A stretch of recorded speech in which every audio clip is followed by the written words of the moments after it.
सेठ किशोरीलाल बहुत कंजूस और बेईमान था। उसकी बाजार में लकड़ियां बेचने की दुकान थी। उसने कुछ आदमी रखे हुए थे जो जंगल से उसके लिए लकड़ियां काट कर लाते थे। सेठ हर बार किसी न किसी बहाने से अपने मजदूरों की कमाई का कुछ हिस्सा कम ही देता था। मजदूर इस बात से परेशान थे। सेठ मजदूरों से काम करवाकर कौड़ियों के भाव में उनसे लकड़ियां खरीदता और उन्हें सोने के भाव से बाजार में बेच देता था।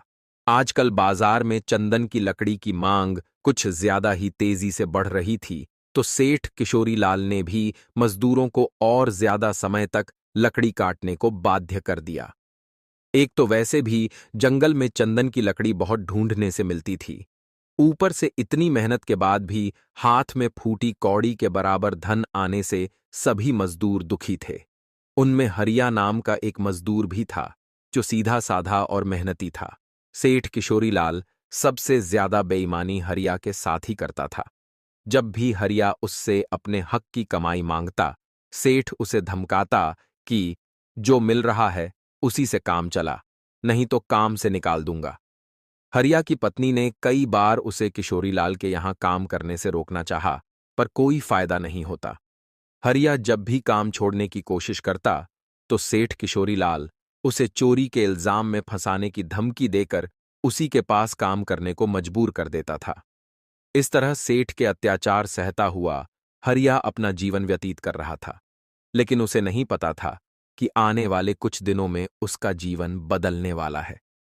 एक दिन हरिया अपने बाकी कुछ साथी मजदूरों के साथ चंदन की लकड़ी ढूंढने निकला। बहुत देर तक एक साथ ढूंढने पर भी जब कोई पेड़ नहीं मिला, तो सबने निश्चय किया कि सब अलग अलग होकर अलग अलग दिशाओं में चंदन की तलाश करेंगे। हरिया भी अपनी कुल्हाड़ी हाथ में लिए जंगल में अंदर की ओर बढ़ गया। थोड़ी दूरी पर ही हरिया को एक उत्तम किस्म का लाल चंदन का पेड़ दिखाई दिया। आज से पहले हरिया ने ऐसी शानदार खुशबू वाला चंदन नहीं देखा था। वह खुश हो गया और जल्दी से उस लाल चंदन के पेड़ से एक टुकड़ा काटकर उसकी गुणवत्ता जानने की कोशिश करने लगा। अभी कुछ पल ही बीते थे कि अचानक हरिया को झाड़ियों में कुछ हलचल सुनाई दी। हरिया सचेत हो गया। अगले ही पल एक लकड़बग्घा झाड़ियों से बाहर निकलकर हरिया की तरफ आने लगा। हरिया ने बिना देरी किए वह टुकड़ा अपने थैले में डाला और वहां से दौड़ना शुरू कर दिया। हरिया बेतहाशा भाग रहा था और उसके पीछे पीछे वह लकड़बग्घा उसे अपना निवाला बनाने के लिए हवा की तेजी से आ रहा था। थोड़ी दूर भागने के बाद हरिया को एक झोपड़ी दिखाई पड़ी। बिना सोचे समझे हरिया अपनी जान बचाने के लिए झोपड़ी में घुस गया और जोर से दरवाजे को बंद कर दिया। वह आंखें बंद किए उसी दरवाजे से चिपक कर खड़ा हो गया ताकि लकड़बग्घा उस दरवाजे से अंदर न आ सके। बहुत देर तक ऐसे ही खड़ा रहने के बाद हरिया को महसूस हुआ कि वहां किसी तरह की कोई हलचल नहीं हो रही है। उसने धीरे धीरे अपनी आंखें खोलीं तो उसने देखा कि झोपड़ी में एक टोकरी के अलावा कुछ भी नहीं था। वह झोपड़ी बिल्कुल खाली थी। इस बात पर ज्यादा ध्यान न देते हुए हरिया ने झोपड़ी का दरवाजा खोलते हुए थोड़ा सा बाहर झांकना शुरू कर दिया। उसने देखा कि लकड़बग्घा अब भी बाहर ही खड़ा था, लेकिन वह हरिया को देखकर भी अनदेखा कर रहा था। वह जगह जगह सूंघते हुए ऐसे घूम रहा था जैसे वह कुछ ढूंढ रहा हो। उसे तुम दिखाई नहीं दे रहे हो। वह लकड़बग्घा वहां बाहर तुम्हें ही ढूंढ रहा है। अचानक झोपड़ी में हरिया के पीछे से आवाज आई। हरिया ने घबराकर पीछे मुड़कर देखा तो उसकी आंखें आश्चर्य से फैल गईं। झोपड़ी के एक कोने में एक बड़ा सा लंबी मूंछों वाला जिन्न खड़ा था। उसका शरीर धुएं की तरह हल्का नीला था और उसकी आंखों में एक अजीब सी चमक थी। जिन्न ने गहरी आवाज में कहा, डरने की जरूरत नहीं मित्र, मैं इस झोपड़ी का रक्षक जिन्न हूं। यह झोपड़ी उसी को दिखाई देती है पेज के कर्म नेकी पर आधारित रहे हों। तुम इस झोपड़ी में आ पाए हो, इसका अर्थ है कि तुम एक अच्छे और ईमानदार इंसान हो। हरिया अभी भी थोड़ा घबराया हुआ था, लेकिन हिम्मत जुटाकर बोला, मुझे माफ करना जिन्न बाबा, मैं तो उस लकड़बग्घे से बचने के लिए इस झोपड़ी में घुस आया था। जैसे ही वह खतरनाक प्राणी वहां से दूर चला जाएगा तो मैं चुपचाप यहां से चला जाऊंगा।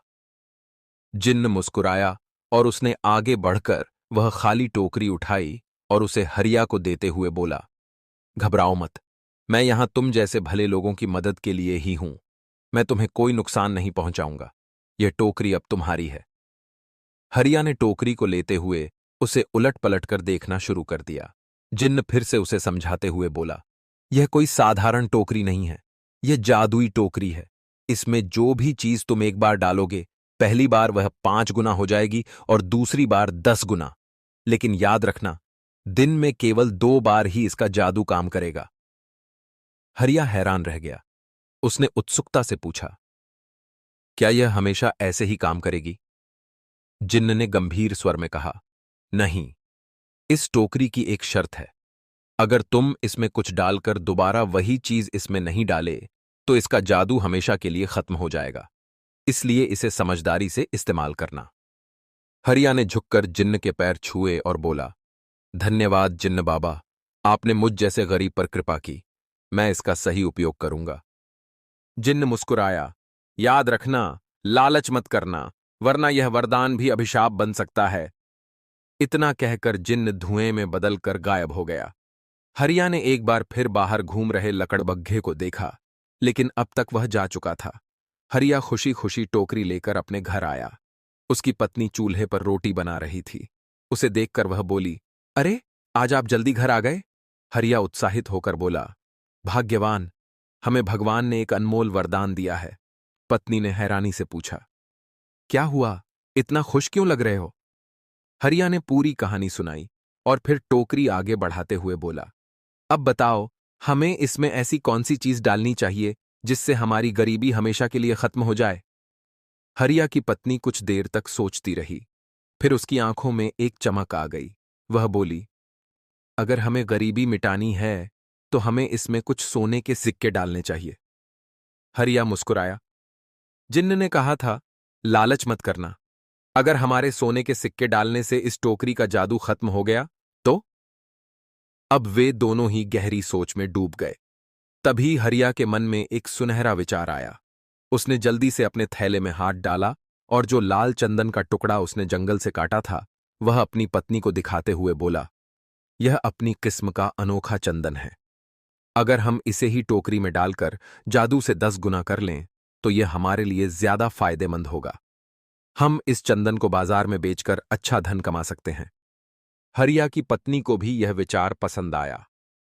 दोनों ने मिलकर उस चंदन की लकड़ी को जादुई टोकरी की मदद से पहले 5 गुना और फिर 10 गुना कर लिया।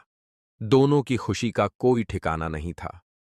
हरिया ने अगले दिन बाजार जाकर उन लकड़ियों को अच्छे दामों में बेच दिया, क्योंकि उसके चंदन की गुणवत्ता अन्य लोगों के चंदन से बेहतर थी और हरिया ने चंदन का दाम भी अन्य लोगों से थोड़ा कम ही रखा था, इसलिए हरिया को ज्यादा मेहनत नहीं करनी पड़ी।